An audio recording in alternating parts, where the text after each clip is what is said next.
Bismillahirrahmanirrahim. Assalamualaikum warahmatullahi wabarakatuh.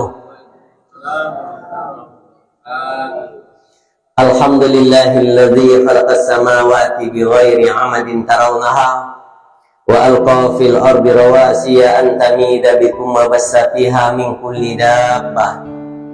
Asyhadu an la ilaha illallah wahdahu la syarikalah wa asyhadu anna Muhammadan abduhu wa rasuluhu la nabiyya ba'd. Tetaplah saja bersyukur kepada Allah Subhanahu wa taala. Allah gerakkan hati sehingga kita mendapatkan hidayah. Dengan hati yang digerakkan pula kita mampu melangkahkan kaki, mengayunkan tangan duduk dalam majelis ilmu ini. Kita sadari betapa banyak orang-orang yang hari ini pada saat ini sedang memperbaiki selimutnya untuk tidur dengan pulas dan nyenyaknya, sementara kita paksakan diri kita untuk hadir di dalam majelis ilmu ini karena mencari ridho Allah Subhanahu wa taala. Itu semua adalah karena hidayah yang Allah anugerahkan kepada kita. Begitu banyak orang menyangka saya hadir ke masjid ini karena sehat yang Allah anugerahkan kepada kita. Ternyata banyak yang lebih sehat dari kita, kuat badannya, besar ototnya. Namun karena hidayah tidak turun kepada mereka, mereka tak akan mungkin bersama kita di malam hari ini, di subuh hari ini. Banyak orang yang menyangka karena barangkali kita dekat dengan masjid ini, mungkin ada yang lebih dekat dari kita. Kalau hidayah tak bersama mereka, mereka tak akan mungkin bisa hadir bersama kita di malam hari, di subuh hari ini. Maka oleh karena itu tetaplah bersyukur dengan hidayah ini dengan satu doa, wahai Allah, berikanlah kami hidayah sampai di akhir hidup kami, agar Engkau wafatkan kami dalam kondisi husnul khatimah. Amin amin ya rabbal alamin. Karena kita sadar dan tahu bahwa sesungguhnya kematian itu ada pada dua sifat. Yang pertama husnul khatimah, yang kedua su'ul khatimah. Husnul khatimah itu adalah mati yang sangat indah. Sakratul mautnya tidak begitu terasa. Sakratul maut itu artinya siksa akan meninggal dunia, sulitnya ketika akan meninggal dunia. Bukankah seorang hamba ketika dia menanti datangnya ajal, dia pun terbaring. Orang-orang melihat tapi dia tak nampak begitu susah di dalam lepasnya roh dari jasadnya. Kenapa? Karena ketika Allah mencabut rohnya dari kaki, kaki menolak. Dicabut dari tangan, tangan menolak. Semua anggota tubuh menolak karena ada kebaikan-kebaikannya. Sehingga malaikat akan datang kepada Allah, wahai Allah, si fulan ini sulit bagiku. Semua anggota tubuhnya menolak untuk nyawanya lepas dari jasadnya. Maka kata Allah, letakkan telapak tanganmu di atas wajahnya, lalu kemudian pelan-pelan ditarik. Ya ayyatuhan nafsul mutmainnah irji'i ila rabbiki radiyatan mardiyah fadkhuli fi ibadi wadkhuli jannati. Dia ikuti. Lalu kemudian apa yang terjadi setelah diikuti? Ketika telapak tangan tak terlihat lagi, si fulan ini ternyata telah meninggal dunia. Inilah sebuah kematian yang teramat indah di dalam kehidupan kita. Lalu ada kematian disebut dengan su'ul khatimah. Ini adalah matinya orang yang buruk-buruk, kematian orang ini. Di dalam surat Ar-Raddu diceritakan kematian yang buruk ini. Ketika roh menyangkut dia di kaki, maka kaki pun dipukuli sehingga merasa sakit yang luar biasa. Air mata meleleh, ingin memekik, suara telah tidak ada lagi. Ingin rasanya melompat, tapi tenaga telah diambil oleh yang kuasa. Ditahanlah rasa sakit itu. Maka ketika roh ini lepas dari kaki karena dipukuli, dia akan mampir dia di pinggang. Ketika pinggang ini menahan roh mau dilepaskan, maka dipukulilah pinggangnya itu sampai roh ini muncul di dada. Itu namanya nazak.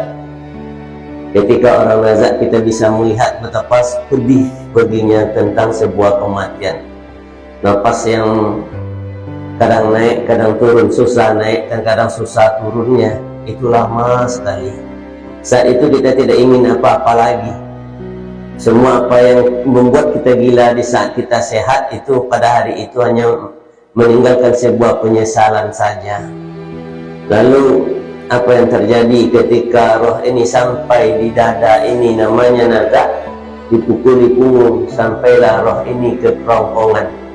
Dari keluarnya roh dari kerongkongan ini, naik dia ke mulut, itu sama seperti orang yang direndam di atas sebuah kancah yang airnya mendidih, lalu kemudian kancah itu ditutup dari atasnya. Begitulah sebuah kematian.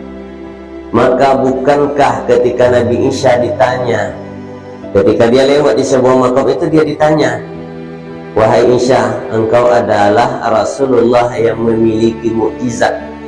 Di antara mukjizatmu yang banyak itu bisa berkomunikasi dengan orang yang mati. Ini adalah sebuah kuburan yang panjang, tentu orangnya sangatlah besar, tetapi kayu yang tumbuh di atasnya ini menunjukkan sudah ribuan tahun ini. Cobalah bertanya kepada orang yang berada di dalam kubur itu. Maka atas permintaan itu pula lah Nabiullah Isa ibni Maryam ini bertanya, Assalamualaikum ya ahli diyar, Waalaikumsalam ya ahlud dunya. Dapat didengar. Lalu kemudian Nabi Isa melanjutkan pertanyaan, man anta? Siapakah kamu yang di dalam ini? Saya ini Hisam anak Nabi Nuh. Ana Hisam ibnu Nuh, anak Nabi Nuh. Sudah berapa lama kamu meninggal dunia? Sampai hari ini sudah 1000 tahun. Bagaimana keadaanmu? Sungguh kematian itu sangatlah sakit sekali. Lalu kemudian ada yang lebih parah dari itu. Ketika malaikat itu datang menyoal kita, nyeri seluruh tulang belulang kita. Tulang mungkar nangkir, membuat nyerinya seluruh tulang belulang. Rasa nyeri pada tulang itu melebihi rasa sakit ketika akan mati. 1000 tahun telah berlalu, namun rasa sakit itu sedikit pun masih belum berkurang. Maka oleh karena itu tetaplah mencari ridho Allah, karena dengan ridho Allah subhanahu wa ta'ala itu menyebabkan orang meninggalnya dalam kondisi husnul khotimah. Mudah-mudahan Allah melepaskan roh dengan jasad kita. Perpisahan itu adalah perpisahan yang teramat indah, sebab disebut dengan kematian yang dijuluki dengan husnul khotimah. Amin amin ya Rabbal Alamin. Bapak ibu-ibu yang dirahmati Allah, ada satu hadis dari Abi Dzar Al-Ghifari. Kalau kita menyebut nama Abi Dzar Al-Ghifari, maka ini nama sangat kita kenali, sangat seakan-akan kita sudah biasa mendengar nama ini. Lalu pernahkah kita bertanya di dalam hati, siapakah kira-kira Abu Dzar Al-Ghifari ini? Abu Dzar Al-Ghifari ini nama sebenarnya adalah Jundun bin Junada bin Sakar.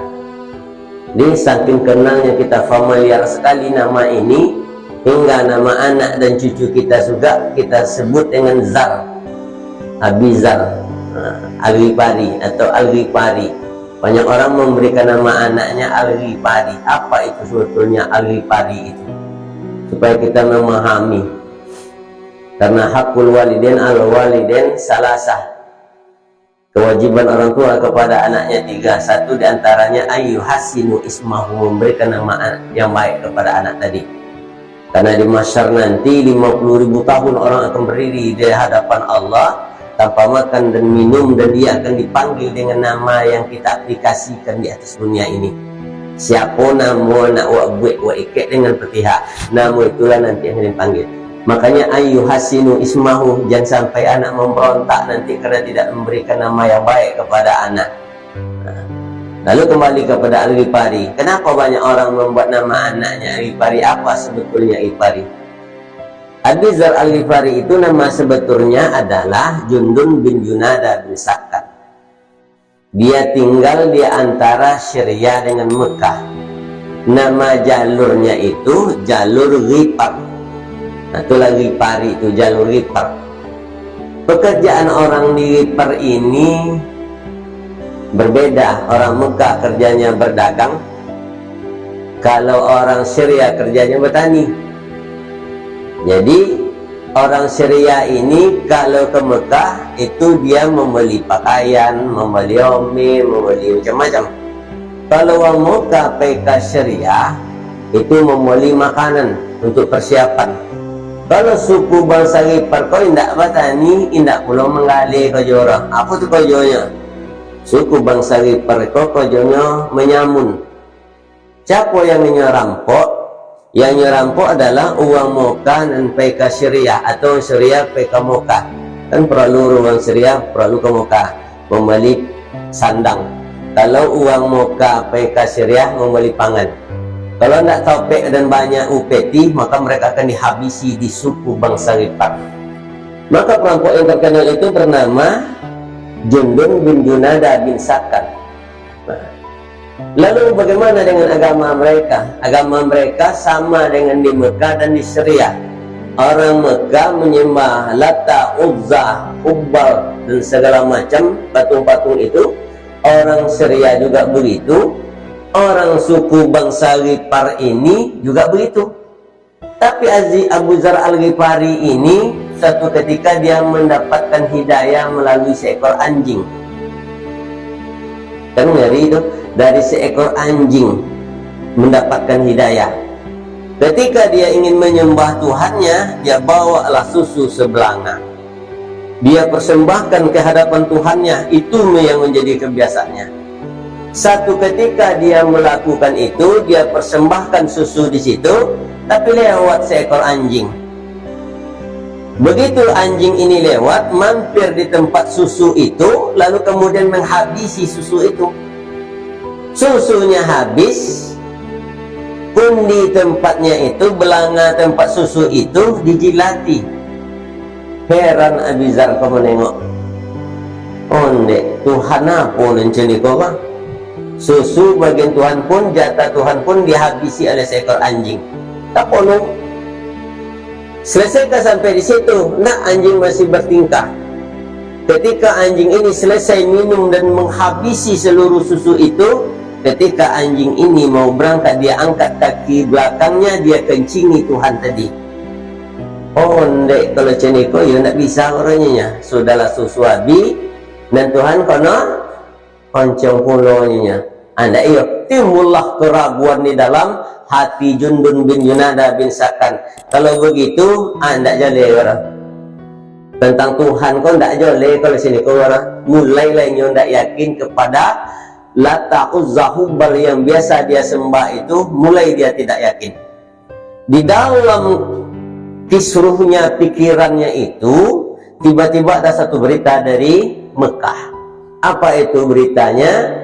Muncul agama baru yang dibawa oleh Muhammad bin Abdullah. Oleh karena itu penasaran, dipanggil adiknya, asistennya, sekaligus adiknya. Taiwan tengok bagaimana keadaan agama Islam yang ada di Mekah itu, agama baru yang ada di Mekah itu. Pergi berbulan-bulan itu, karena waktu itu tidak adanya kendaraan yang bagus kecuali unta atau kuda. Begitu pulang, dia ceritakan, tapi si Jundun bin Junada bin Sakan tidak puas dengan berita yang dibawa oleh si adiknya itu. Lalu kemudian dia pun berangkat. Nah iya orangnya terpapu aja yang emah. Biarlah dia lah pai lainnya. Begitu dia masuk di kota Mekah, di perbatasan itu, dia bertanya pada seorang yang sangat gagah berani, yaitu Hamzah, paman Rasulullah. Lalu bertanya, wahai bapak, kira-kira tahu nggak di mana nama rumahnya Muhammad yang membawa agama baru itu? Lalu diantar oleh Hamzah. Pondok-pondoknya bersembunyi-sembunyi. Waktu itu masih dakwah sir.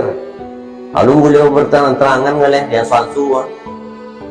Begitu sampai di tempat Rasulullah, Rasulullah mengajarkan tentang syahadat, asyhadu an la ilaha illallah, asyhadu anna Muhammadar Rasulullah. Tuhan kita itu satu, kita harus berbuat baik. Makan nih pikirannya, ikuti agama yang betul. Ikuti agama yang betul. Agama kita nak cari. Diangkat tangannya, asyhadu an la ilaha illallah, asyhadu anna Muhammadar Rasulullah. Masuk dia ke Islam. Apa yang orang pulang? Setelah masuk Islam, apa yang orang pulang? Ke jalur Ghifar tadi. Pulang. Begitu dia mau pulang, mampir dulu dia di Ka'bah. Wa ana minal muslimin. Dia angkat tangannya, dia katakan, wa ana minal muslimin. Saya ini adalah seorang muslim. Orang-orang yang berada di kota Mekah itu lalu mendatanginya dan memukuli. Nak bentuk uang lagi oleh pensan. Lalu datang Hamzah. Hei, kenapa kalian pukuli orang ini? Tahu tak kalian ini siapa? Ini namanya Jundun bin Junada bin Sakan. Ini adalah kepala perampok yang ada di suku bangsa Ghifar. Jalur itu adalah jalur di mana kita harus melewatinya karena kita pengen pangan dari Syria. Sempat uang kau mati, oh habis awak mati awak kelaparan lain, tak bisa awak melalui suku bangsa Ghifar korang. Jalur itu adalah jalur yang sangat strategis dan kemudian algojonya adalah nih orang yang sedang sekarat ini. Takut lama muka teman-teman, jubeklah majirah, sehat siuman. Selesainya siuman bangkit dan kemudian di pinggir kota Mekah itu dia menyebut, ana minal muslimin, saya ini adalah seorang muslim. Maka orang-orang yang berada di pinggiran kota Mekah mendengar nama itu angit. Maka dipukuli pula sampai babak belur. Untung datang kembali Hamzah dan Hamzah menyampaikan kepada masyarakat itu bahwa sesungguhnya yang kalian pukuli ini adalah Al-Gojo, seperti yang dia sampaikan di kota Mekah. Nah, begitu dia siuman, dia pulang. Dia kumpulkan para Al-Gojo yang berada di suku bangsa Al-Ghifari tadi, Ghifar tadi. Lalu kemudian dia syahadatkan orang-orang ini. Maka kawan-kawannya pun bersyahadat di hadapan Allah Subhanahu wa taala. Di sebuah peperangan, dia selalu mengikuti peperangan yang dilakukan oleh Rasulullah. Lalu satu ketika Rasulullah bertanya, "Mano Abi Dzar?" Abi Dzar yang mana Rasulullah? Orang Ghifar tuh, suku bangsa Ghifar, Al-Ghifari. Oh, ia memang tak nampak lah. Tapi dari kejauhan nampak orang sempoyongan berjalan. Sampai di hadapan Rasulullah dia tersungkur, ternyata dia adalah Abi Dzar, dan kemudian dia pingsan. Rasulullah melihat kundinya masih penuh dengan air. Lalu Rasulullah tuangkan air ke dalam mulutnya dan kemudian dia siuman. Begitu dia siuman, Rasulullah bertanya, mengapa engkau tak minum wahai Abi Dzar? Pani cendeku kawatnya dan waang tak minum. Maka apa jawaban Abi Dzar? Saya bersumpah untuk tidak minum ya Rasulullah selama saya tidak mampu memastikan engkau dalam keadaan haus. Jangan minum kalau engkau haus ya Rasulullah. Anda isyarat minum. Acan itu cintanya ke Rasulullah Sallallahu Alaihi Wasallam. Itulah Abi Dzar Al-Ghifari. Itu sebab disebut dengan Abi Dzar Al-Ghifari. Jadi nama anak awak kalau nyopok tentu Al-Qawari yang mau nyerinak. Kalau nyawang kampar Al-Kampari. Kalau uang Bangkinang Al-Bang Pinani. Kalau nyawang Banten Al-Bantani, kan gitu ya. Tapi di awak kau buatlah Al-Ghifari, mengelabui data dan menguruskan Al-Ghifari. Itu itulah suku bangsa Ghifar yang ada di antara Mekah dengan Syria, di tengah-tengah itulah. Itu namanya suku bangsa Ghifar. Lalu kemudian Abi Dzar Al-Ghifari ini meriwayatkan sebuah hadis. Apanya? Ausoni khalili bisab'in. Kekasihku berwasiat kepadaku dengan bisab'in, 7 wasiat. Kan hebat tuh. Siapa yang dimaksud dengan kekasih itu? Adalah Rasulullah. Bisab'in, 7 wasiatnya. Yang pertama, kenapa 7 wasiat itu? Karena 7 itu adalah program yang teramat penting dalam kehidupan. Dalam mengharungi kehidupan akan langsung berpapasan dengan 7 ini. Maka apa sentralnya? Bihubbil masakin wa an atnuwa minhum. cintailah orang-orang miskin, dekatlah dengan mereka, dekat dengan mereka. Apa yang akan terjadi kalau dekat dengan mereka? Bani Salamah, dari seorang pemuda dari Bani Salamah datang kepada Rasulullah. Wahai ya Rasulullah, Qawiyatin, apapun yang terjadi sekitar saya tidak pernah menanggung rasa ibah. Meninggal pun orang tua saya, setetes air mata pun tak jatuh. Begitulah quswatul qulub yang saya miliki, kerasnya hati saya ini. Ada ndak cara Rasulullah supaya hati nan qawi kau bisa lembut? Kan? Oh, ada nang qawi hati melagam aja kan? Melagam, memboti aja balik. Anak-anak banyak juga macam itu. Adanya Rasulullah, bagaimana caranya ya Rasulullah? Kata Rasulullah, engkau ambil 4-5 orang nanti dari orang-orang fakir, orang-orang miskin, para yatim dan para piatu. Bawalah dia ke satu tempat, rekreasilah bersama mereka, boleh nasinya sebungkus salam. Sebelum engkau makan, usaplah kepalanya dan tataplah wajahnya. Itunya ya Rasulullah. Ya, hanya dengan begitu. Kalau itu enteng ya Rasulullah, nak apa ya Rasulullah. Tapi apa ini bisa melembutkan hati saya yang keras? Betul, ini akan bisa melembutkan hati yang keras.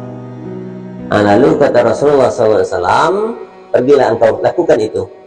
Maka dia lakukan itu dengan sedikit agak ragu. Leyonya, kau enteng aja mau biati ng kawi ka mah. Laba tahun-tahun kono penyakit hati ng kawi ka namanya quswatul qulub. Iya, dengan itu dia lakukan apa yang disampaikan oleh Rasulullah. Dia beli nasi, lainnya ke sebuah tempat, di situ lainnya bercengkrama dengan anak-anak fakir dan miskin tadi, orang-orang yang lemah fisiknya karena lapar. Lalu apa yang disampaikan oleh Rasulullah, dia tatap wajah anak itu, dia usap kepalanya, diperhatikan, makan. Mulailah anak ini makan. Ketika anak ini makan, dia melihat tangan-tangan mungil anak ini bergetar menuju mulut saking laparnya. Menggigit tangan sini kamu lihat, berarti kan lapar kah? Maka ketika itu keluarlah air matanya, bercucuran air mata keluar. Lari dia pulang, dia kumpulkan anak-anaknya. Wahai anakku, jika satu hari ayah telah tiada, ibumu telah mulai rentak, maka saat itu kalian bagaikan buih di tengah samudra. Kalian banyak ringan, kalian akan terombang oleh ombak dan gelombang, namun tidak akan ada orang yang akan membantu kalian. Tidak akan ada orang yang akan menyayangi kalian. Sementara umat ini banyak, tapi kalian akan hidup dalam kondisi yang sangat menyedihkan. Itu yang akan terjadi, wahai anak. Keluhanmu tak akan ada lagi yang mendengar, curhatmu tidak akan ada lagi yang memperhatikan. Yang ada orang masing-masing menjaga anaknya dengan segala kemewahannya. Mereka tidak akan pernah ambil tahu apakah engkau telah makan atau belum, nak. Menangis dia. Saat itulah hati yang keras ini menjadi lembut. Lembut kesanati ng kawi karena bersedekah tadi. Maka perbanyaklah oleh kita bersedekah. Tatap wajah dan kehidupan, Allah memberikan anugerah rahmat yang banyak kepada kita. Mereka yang hidup tidak seberuntung kita, apalagi konsep hidup kita dari 0 sampai 45 tahun, kita hanya mencari uang dan uang saja. 45 tahun kate, jika uang yang kita cari, kekayaan kita cari itu tidak kita dapatkan, haruslah kembali kita kepada Rabb kita, kembali kita kepada Allah kita. Andaikan uang kita dapatkan dari 45 menjelang meninggal dunia, artinya uang ini adalah untuk membantu saudara-saudara kita, yang mana jika mereka ini kepepet dalam keuangan dan kebutuhan, kita ada, maka berilah kepada mereka. Untuk apa? Tazidu fi amwal. Lalu kenapa orang tidak mau memberikan sedekah ini? Kan itu apa dia tidak mau memberi sedekah? Siapa orang kena mau memberi sedekah? Cepiti rupaya. Siang malam uang berkojo dengan CPT, angin, panik, hujan segala macam mereka tanggung supaya mereka mendapatkan uang. Setelah uang ini dapat, haruskah kita berbagi? Kan harta itu malun, bahasa Arabnya itu berasal dari kata mailan, kecenderungan hati untuk memiliki. Harus kita berbagi. Mustahil orang mau bersedekah kecuali mengharapkan ridho Allah. Tidak lain pada turun. Nyupayan CPT mah setelah PT dapat haruskah berbagi dengan orang lain? Tidak mungkin kecuali mengharapkan ridho Allah. Maka orang yang bersedekah itu mereka hanya mengharapkan ridho Allah, mereka membantu. Konsekuensinya ada dua. Pertama, orang yang bersedekah itu Allah gugurkan segala dosa-dosanya. Kemudian Allah tambah pahalanya karena mereka dalam mengharapkan ridho Allah. Apa amalan dan hebat, sehebat itu loh. Naik haji, wak ini aja naik haji lah. Do kewajiban awak kalau lah cukup mampu dan segala macam aman di jalan, kan wajib haji, payah haji. Tapi pahala, tapi tak gugur dosa dah. Umrah lakukan. Habis uang awak sebanyak-banyaknya kan. Buat anak keluarga awak di situ bulan puasa oleh dalam kondisi yang sangat lemah, mendapatkan ridha Allah, dapat pahala awak tapi tidak gugur dosa. Namun bersedekah ada dua hal ini yang kita dapatkan. Gugurnya dosa kita, Allah tambah pahala kita. Yang kita sedekahkan tazidu fi amwalin, pastikan akan Allah ganti. Itu hebatnya bersedekah tadi. Hidup 80 tahun paling lama. Wa man nu'ammirhu nunakkishu fil khalqi apalah. Kalau Allah panjangkan umur, tetap Allah akan kembalikan kepada anak-anak. Jadi umur tak perlu minta panjang dan barokah, dan perlu dari umur tadi. Orang yang hidup 80 tahun di 2000 tahun yang lalu, inilah matinya 80 tahun, hidupnya lah 2000 tahun sampai kini. Mulai dari Nabi Isa aja itu dulu, berarti kalau 2000 tahun sampai kini mereka belum bangkit. Artinya hidup dalam kubur itu jauh lebih panjang dan lebih lama daripada hidup di dunia ini. Makanya sabda Allah walal akhiratu khairul laka minal ula, itu yang tujuan itu akhirat. Nah, akan terjadi perubahan kondisi di dalam kubur selama ribuan tahun itu karena sedekah. Nah, pandai usaha rokok, itulah yang akan awak miliki nanti, yang akan membantu kita. Bukankah ketika akan meninggal dunia itu ada penyesalan? Penyesalannya apa? Wahai Allah, berikanlah saya untuk hidup kembali di dunia ini. Untuk apa hidup kembali di dunia? Fa'asaddaqah, saya ingin berbagi. Nak berbaginya ketika di dunia lalu sempili asokan ini harta yang banyak, hisab di awak, harta di ahli waris. Kok hisab untuk awak lah? Tapi harta untuk ahli waris. Aku tak tahu penyesalannya. Hisabnya panjang bagi mereka yang memiliki harta itu. Nah, jadi oleh karena malun tadi, harta tadi menjadi mailan, kecenderungan hati memilikinya itu beratnya untuk memberikan kepada orang lain. Kita tetap melakukannya. Dua hal itu yang akan kita dapatkan. Serogon kena dapatkan. Nyo Allah gugurkan dosa kita, Allah tambah pahala kita. Jadi kecuali orang-orang yang sempilik. Orang sempilik kau ya, dua misal orang sempilik datang awak ke ruang yang pertama. Sempilik pertama, apa yang orang takutkan ni? Deh, dia orang sempilik kau ya tak bisa dah nanya. Dia orang sempilik kau tak bisa nanya. Syandu tu tak ketek sempilik iranya. Padahal dia sempilik je. Kan? Uang sempilik bisa lah nyobik uang sempilik deh, dan jojoknya ni orang sempilik iranya. Tak diketahui dirinya pasan sempilik jua pasan. Banyak dong awak tengok sempilik nampaknya. Nah, beribadahnya ni tu je, jangan sempilik mana beribadah oleh. Boleh sempilik beribadah. Kalau awak buat yang rukun-rukun aja, yang wajib-wajib aja, nak ambil dosa orang masuk surga masuk. Tapi macam itu awak pergi ke Padang. Ongkos ke Padang 250. PT dah cuma pela ke Padang. Pela ke Padang. Lebih pada 20 kan awak membuat pitir 20 aja nya. Dan kawan ki kanan awak tinggal di lubuk wangku. Tiba lubuk wangku diserbu pada sate deh. Nah, makan sate di situ, makan soto di situ, makannya di situ.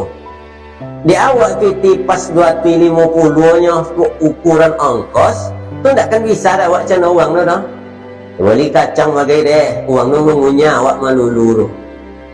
Kan dia cerita deh, betul je nyawa atau nyawa tangan orang lain. Ya tak ada titi dia dah. Titi pas ongkos sajanya. Singapura beko di mana leh di Pangkalan atau di atas lubuk wangku kata doa singgala motor di situ. Alam membalik tahu luar bui pulonya kau nak ketek litak orang kubah atau lu deh awak tu tangan ngojo ngulik canda sampai bawah jamban uang mengunyah awak cuma lulu bitin ada orang kan ibadah wajib-wajib je alat ya bu ya kan ada macam itu bagai dia macam itu tu nasi isu uang turun tapi uang yang menambah amalan-amalan sunat ini macam uang yang tadi mana singgahnya lah wanti situ mana singgah lah wanti di situ anak awak tangan ngojo muncul sana sampai buah jamban menengok apa?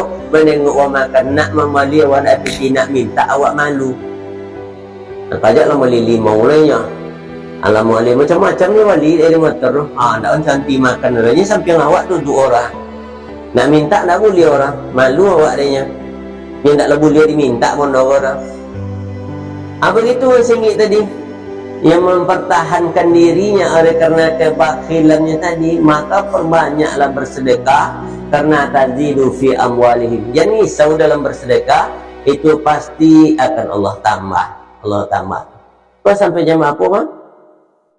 Suruh 6.30 ini dah 6 lewat 5 dah buka batuk-batuk je lah sudah kan kalau nak nyuang sudah batuk-batuk guling-guling kan tu tak ngerti lah buyar lah tentu dia kalau mulai orang batuk-batuk dia nyanduk lontong berarti lah menyuruh buyar berhenti tu kan tantang-tantang sendok di tiang bagai nyuruh buyar berhenti deh kalau buyar nak paham lah jadi dekatlah dengan mereka karena jalur masuk surga itu dengan banyak bersedekah itu yang paling mudah masuk surga itu jalur yang paling mudah masuk surga itu bagus sedekah dari pintu sedekah tadi tidak lain pada itu kenapa? Karena harta tadi sulit bagi awak untuk mancainya setelah dapat harus berbagi awak lakukan itu karena mengharap ridha Allah konsekuensinya dua macam itu tidak ada di amalan lain tetapi ada di amalan sedekah dan contoh itu tuh hasilnya di amalan sedekah itu adanya apakah itu akan bisa merubah kondisi kita di dalam kubur hanya itu yang bisa merubah kondisi kita di dalam kubur yang sempit akan menjadi lapang yang gelap akan menjadi terang yang lapar akan menjadi kenyang dari sedekah yang diberikan kau kan kadang jalan di beda ya awak dia sama awak tu nya lah meninggal sama ayah jalan banyak nama tutup buat toko seko banyak itu nya kalau tidak ditutup jalan di kampung-kampung di Pasampi di bibir jalan malah tangkot bunga di situ nah ijan terpijak tanah awak di uang tanah awak tidak boleh terpijak di becak uang contoh itu pada tanah itu ya mak punya dalam bersedekah dulu ada satu kisah dulu pernah mau sampaikan kisah itu cuma ke ibu saya akan menyampaikan di sini kembali seorang yang agak kaya memiliki keluarga yang hampir stunting miskin anak banyak tapi miskin beda orang kini ketek anaknya miskin orang lalu banyak anak kaya tak ada utang orang lalu orang kini ketek anaknya utang banyak kan itu anak ketek ini utang banyak awak lalu kami 9 ni wadio ada 10 awak si kau ayah tak tahu utang kabang apa anak bodoh yang utang selilik pinggang tak ada bonti berfikir tentang utang yang banyak Jadi menengok orang yang hampir stunting tadi, orang agak kaya kok, dibeli dia sepasang kambing yang sehat, dibayarnya ke orang yang miskin tadi. Dengan itu anak-anak orang miskin tadi menjadi gemuk karena air susu kambing tadi banyak warna air susu kambing tadi. Dia hanya minum air susu kambing tadi, sehatlah badannya. Yang memberikan sedekah ini nak lo nyoba jalan-jalan, jalan-jalannya nampak di satu hutan. Kenapa gak ni masuk lo nyanyi? Begitu nya masuk nampak sebuah gua nya. Masuk ke gua nya. Aku gak ada gua isi. Begitu nya masuk, jatuh dan runtuh gua bagian depan. Tapi uangnya di dalam. Undek tak bisa. Nak palu tak bisa leh. Akhirnya haus. Diserang rasa haus mendadak, lapar mendadak. Tiba-tiba memancik lagi kau dari bawah tanah kau syut nyo katih tampung dia. Begitu nya tampung, air putih tadi menjadi air susu itu yang nyo minum. Maka protein, mineral, karbohidrat terkombinasi dalam air susu tadi menyebabkan nyo gemuk sehat. Sehat badan. 8 bulan lamanya macam itu rasalanya nyo minum memancik air di bawah tu nyo minum sehat badannya. Maka satu ketika aus macam itu juga nya tampung air tadi, begitu nya tampung nyo minum amis air tadi, tak bisa diminum nabon bangkai. Dek gawat banyak. Apa prestasinya? Mati dan ceni koleh. Lari lainnya sepanjang gua tadi nampak dia secerca cahaya. Ini ikutkan cahaya tadi, pasan cahaya matahari masuk ke dalam, menunjukkan di ujung gua itu ada tompek jalan keluarnya. Selesainya keluar, pulangnya ke rumah. Sampai di rumah, apa yang terjadi? Disambutlah dia anak bini dengan tangisan. Pada malam harinya duduklah sesama, mulai lainnya bercerita. Hai anak-anakku, istriku, sungguh yang terjadi pada ayah ketika ayah haus minum memancik air. Disitulah ayah meminum nak. Dan air itu menjadi air susu yang sangat lezat. Tapi di bulan yang ke-8, air ini telah berubah menjadi air yang amis yang tak bisa diminum. Mama, dia anak jantan menanggung. Dia pun tak kajui. Maafkan saya wahai ayah, saya menyangka ayah pergi 8 bulan, kami telah mencari kian kemari tak kami temukan, sehingga kami menganggap ayah telah meninggal dunia. Lah mati ayahnya kami. Tuh, kambing yang ayah bayi dulu ke orang miskin itu kami tarik balik. Karena kamilah menganggap ayah mati, kami ambil kambing tadi balik. Saat kambing kau diambil, berubahlah air putih tadi, tidak lagi menjadi susu tetapi menjadi air yang amis. Bagaimana kalau seraka ayah awak ki dulu untuk kini, awak pasampik jalannya, awak ambil serakonya balik. Masya Allah, duduk orang tua dalam kubur menanggung penyesalan. Ya laitani kuntu turaba, jadikan saja saya tanah ya Allah. Jangankan doa dari anaknya, tetapi barang yang sudah menjadi asetnya ketika dia meninggal dunia pun dirampok oleh anaknya di atas dunia ini. Dulu kembali tanah belakang kau, babai jalan di ayam belakang. Sehingga banyak umat di situ. Kau terjadi. Mulai lainnya berpikir kalau dia kau dari situ banyak jadi dibuatlah kodai di situ, tutuplah jalan.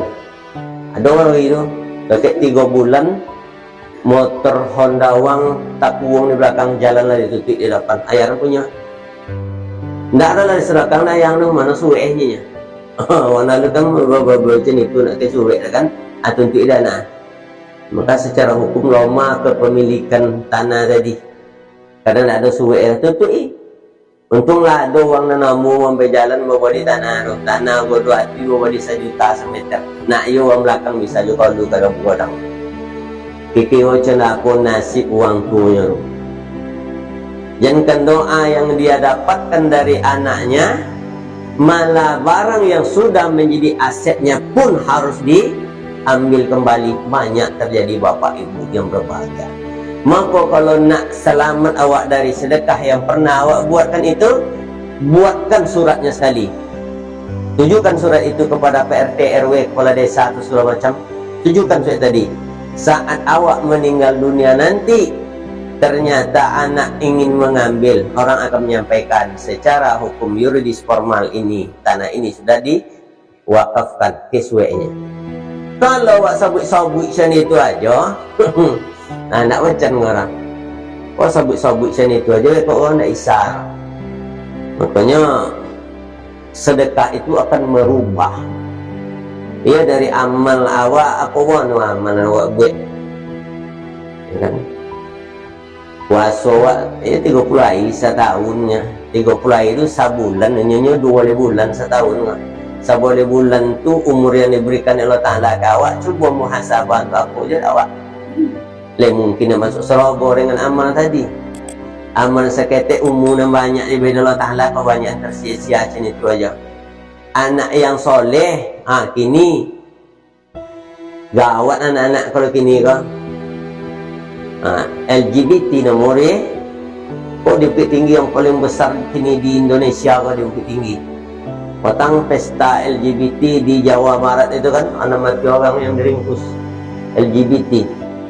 Zaman Nabi apa suruh? Zaman Nabi Lut itu kan.